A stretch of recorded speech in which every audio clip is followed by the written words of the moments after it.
नमस्कार मित्रांनो, आपल्या सर्वांचं पीके किचनमध्ये खूप खूप असं मनपूर्वक स्वागत। रेसिपीला सुरुवात करण्याच्या पहिले तुम्ही जर माझ्या चॅनलला सबस्क्राईब केले नसेल तर लवकरात लवकर पीके किचनच्या लिंकवरती जाऊन माझ्या चॅनलला लाईक करा, शेअर करा आणि हो सबस्क्राईब करायला विसरू नका।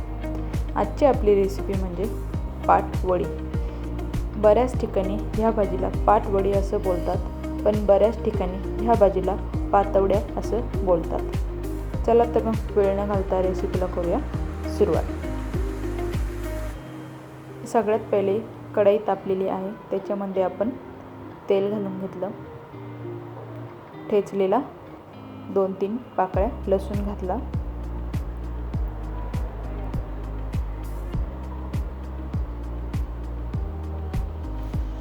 लसूण घातला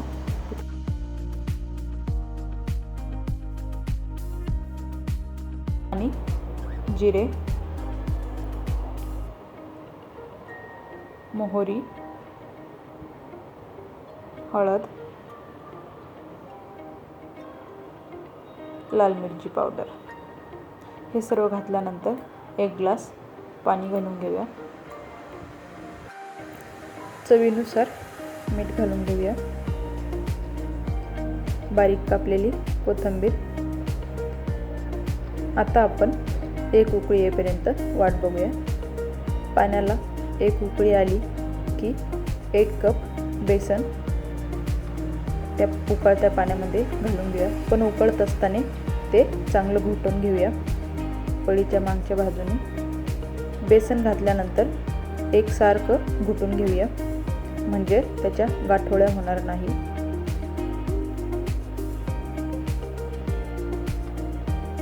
व्यवस्थित पळीच्या मागच्या बाजूने घोटत राहायचं।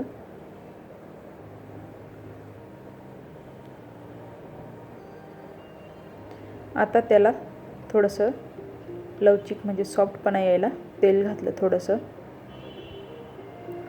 इथे आपलं पाटवडीचं बेसन हे तयार झालेलं आहे। आता आपण ते ताटावरती थापायला घेऊया। इथे मी ताटाला थोडंसं तेल लावून घेतलं, म्हणजे ते पीठ चिटकणार नाही। आता आपण ते पिठाचा गोळा थोडा थोडा करून ताटावरती काढून घेऊया।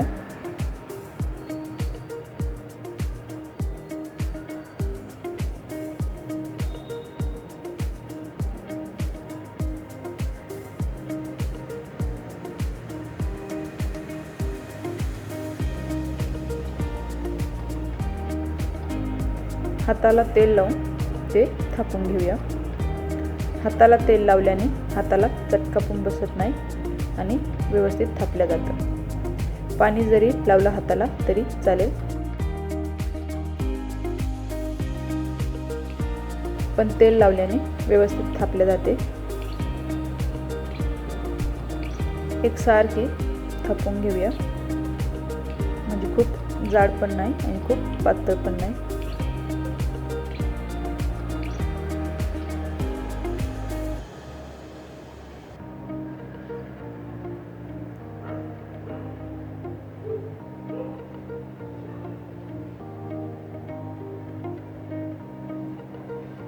व्यवस्थित असं थापून झालेलं आहे। थापून झाल्यानंतर किमान 5-10 मिनिटे त्याला आपण असंच ठेवूया, म्हणजे व्यवस्थित होतील। आता त्याच्यावरती थोडंसं किसलेलं खोबरं घालून घेऊया आणि लगेच कापून घेऊया। तर आपण हे कापताना कोणी सर्कलमध्ये, म्हणजे ज्याला जसं आवडेल तसं, पण याला डायमंड शेपमध्ये कापल्याने छान दिसतं, त्याच्यामुळे आपण इथे डायमंड शेपमध्ये कापून घेऊया। व्यवस्थित चाकूने कापून घेऊया।